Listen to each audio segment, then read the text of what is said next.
Am I the a-hole stories? Am I the a-hole for taking in my niece while my girlfriend is against it? I am 24 male and my now ex-girlfriend Sarah is 23 female. I live in a home my grandparents left me, which wouldn't be possible if I had to pay a mortgage, as I'm still new in my field. My older brother passed away recently, and left behind 2 children whose mother is out of the picture for good. The children are 11 male and 10 female, so this has happened during what I would call crucial years. My parents wanted to take them in, however, uprooting them from all they know would only make it worse according to their doctors. My parents are getting everything in order to move here, but that's going to take some time, and we're guessing around 6 months. Needless to say, I took them in. My ex has lived with me for about 4 months, while she was working on her master's degree, and she's been having a tough time with the program and working. Before my brother passed, Sarah asked if she could cut back on her hours, so she could focus more on her studies, and I didn't have an issue with it. Sarah is child-free forever, and was really upset that I was bringing kids into the house, when she felt there was a better option. We talked it over and couldn't meet anywhere in a compromise, so I told her it would be best if she leave. She refused, because she had nowhere to go according to her, and I explained the kids would be here permanently, so she needs to get her things in order. Sarah told me she wasn't leaving, and because of COVID, I couldn't evict her. However, after speaking to her school's legal department, she learned it didn't apply to her for several reasons. I didn't want to evict her. I get it, to be honest. If you don't want kids, you don't want kids. Nothing wrong with that. But I think there is something wrong with wanting to cause more harm to kids because you don't like them. Sarah's at a local YMCA, and I feel terrible about it, but didn't she chose this as some way? I tried to offer her the basement as a compromise. But yeah, kids can be loud and want attention. I just feel terrible here. Now for the top comments. Not the a-hole. Your house, your nephew and niece. She is an ex, who happens to be a roommate. You gave her a warning of their coming to give them stability, and she chose to be an A. It's on her if she stays or goes. I know evictions are still able to happen, where I'm located, but it is a longer process. Do you feel financially able to take on 2 preteens? Does your home have enough rooms for 2 separate adults and 2 separate kids? They are at an age they should have their own rooms. I think it's wonderful to help out family in need. Yeah. I mean, I'm not rich or wealthy by any means, but I have the money to take care of the kids. Their dad left them some money, which is in a trust that I can access if need be, but they get his survivor's benefits, which takes care of the extra groceries we need. I can handle everything else. My parents offer to send money too, but we're good. I really don't want Sarah here if she's going to look at the kids with disdain in her eyes. They don't need that. Not the a-hole. Your brother died. And instead of being supportive and trying to help you get through this tough time, she tried to dictate how to run your home, leaving 2 innocent kids homeless in the process. I understand not wanting children, but this is an extraordinary circumstance. She could have dealt with it for 6 months until your parents moved there permanently. She sounds like a terrible, selfish human being, and you're better off without her. I want to be child-free myself, but if you need to bring in nephews in circumstances like these, I won't mind. I think her idea of child-free is to hate children to the point she would rather be homeless than deal with them for a while. Not the a-hole. Sarah's an adult. The kids had even less choice in all this. If she just accepted that your reasons for putting them first were valid, even if she didn't want to be part of it, and focused on making other arrangements, there would be no a-holes here. Instead, she threw a tantrum and tried to overstay her welcome, and now she's dealing with the consequences. Which is a temporary inconvenience she'll get through, because again, she's, allegedly, the adult here. Now for the next story. Am I the a-hole for laughing at my mom when she told me she would never let a man come between us? For starters, I just want to say I, 21 female, love my mom, 49 female. I think for the most part, she is a great lady, though she has a fear of ending up alone, which oftentimes means she stays with men too long and disregards us. Now this attribute wasn't too bad, until she met her now fiancé David. David is not my cup of tea. Before my mom and him were together, my mother and I never fought, but David would constantly instigate fights between us for no reason. Literally, one time he told my mom I was being disrespectful for going to a school-sponsored event, and not getting home right on time because the buses were late. He also makes terribly rude remarks to my siblings and I, most of them being grossly sexist, homophobic, and ableist. My brother has a mental disability, which David perceives as him being lazy. He also makes rude remarks to my mom a lot, but does it under the guise of being nice or helpful, which basically means he says it with a smile. He was not very nice to his animals either, which I think is disgusting, but luckily he doesn't have any at the moment, so I don't need to worry. I told my mom from the beginning, when I was 17, that I didn't like him, and she told me she wouldn't sacrifice my happiness for hers. So now since I'm an adult, I usually just leave her be. The other day though, we were talking about a friend of hers who is basically emotionally abusing one of her kids to appease a man. My mom said, "Ugh, it's just terrible, I would never let a man treat my kids like that or come between us." Which I just laughed at. She got irritated at that and asked why I laughed, and I just said that she might not have been as bad as her friend, but David does treat us disrespectfully, which you have chosen to ignore. I told her it's fine now and you should hold your friend accountable, but you're also being a hypocrite. She freaked out, started crying and hung up. My brothers thanked me for saying something and said I was in the right, while my aunt called and said I'm an adult now, so it shouldn't be any of my concern what my mom does / who she dates. Which I guess is right. I don't know though, am I the a-hole? I didn't even think what I said was that bad, and so are all things I had said as a minor as well. Now for the top comments. Not the a-hole, being an adult doesn't mean what she did wasn't comparable to her friend. Stick up for yourself and your siblings, she has let a man get between your relationship. Thank you. That's kinda what I felt also. I had also told her these things as a kid too, so I don't know why she's so shocked now, lol. But thank you. Not the a-hole. This is called virtue signaling, and good for you to call her on it. You shouldn't go out of your way to be mean, you totally weren't, but don't let her revise history right in your face, lol. She seems very non-self-aware. Lol, she definitely is. I think she, like many others, likes to hold people accountable, without holding herself accountable sometimes. I don't know, but thanks for your vote. Not the a-hole. Tell your aunt, your mother is an adult now, and it shouldn't be her concern when her sister is rightly called on out being a pot calling a kettle black. Lol, that's true. I didn't really think of what a weird sentiment it was, that she believes that my mom is like exempt from ridicule, within her relationships at least, just because we're both adults. Like sorry, I didn't know that's how it works. I'll tell my mom that next time she tries to give me advice on boys. The next story is titled, Am I the a-hole for not returning a 100-plus-year-old heirloom to my deceased wife's family? My wife's great-grandparents were missionaries in China.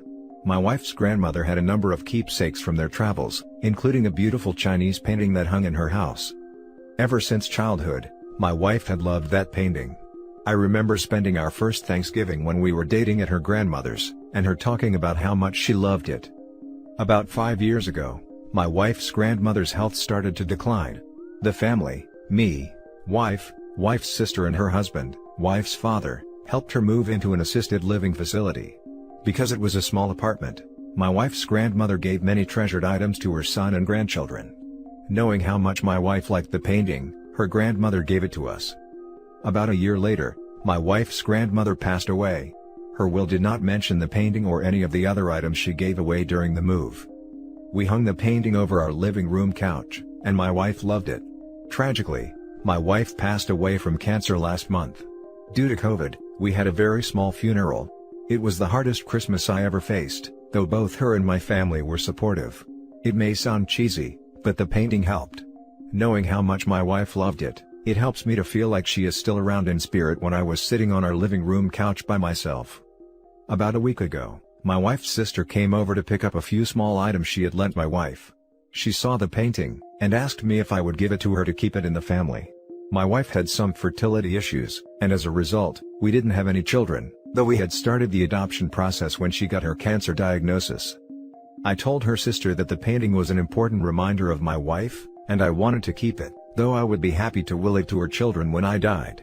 Her sister said that I might change my mind if I remarried and had children of my own, and it would be better to give it to her now. She also said that her grandmother wouldn't have wanted me to keep it. I said I would think about it. I think she could tell how painful it was, because she didn't push the issue any further. Since then, my wife's father has called, and while he didn't focus on it, he did mention that he wanted to keep the painting in the family. However, the thought of giving it away feels a bit like losing my wife again. Am I the a-hole for keeping the painting? Now for the top comments. Not the a-hole, First of all, my condolences. Legally, I'm pretty sure the painting is yours now, as it was your wife's, and since she sadly passed, her belongings are yours as the survivor partner. Also, it's been a month since it happened, and these people want to take the painting? Like, did they forget about the person wife? Talk about being insensitive. Do what you think your wife would have done with the painting. If that is to keep and treasure it, so be it. Also, this might hurt, but from the comments, they said they don't consider you family. So, reflect on that too. Edit, lots of people are saying you should return it at some point. No. You can give it back, but it's yours. You can't return it because it's not theirs, you're not borrowing it, it's yours. You don't need to gift it back to that family. It left it once your wife got it, and became part of your family. If eventually you feel that you want to be generous and gift something to them, you can. But I repeat, you can keep that forever. You can get married/adopt and will it to your children. It's not theirs to demand or be returned to. Against the grain, you're the a-hole. It's sweet to have that reminder, but you were not the only person to lose your wife, or her grandmother, and your wife was not the only child to grow up with that painting in her childhood home. This is a family heirloom. It is very reasonable of her family to want it back, and no, I'll will it to your children is not enough.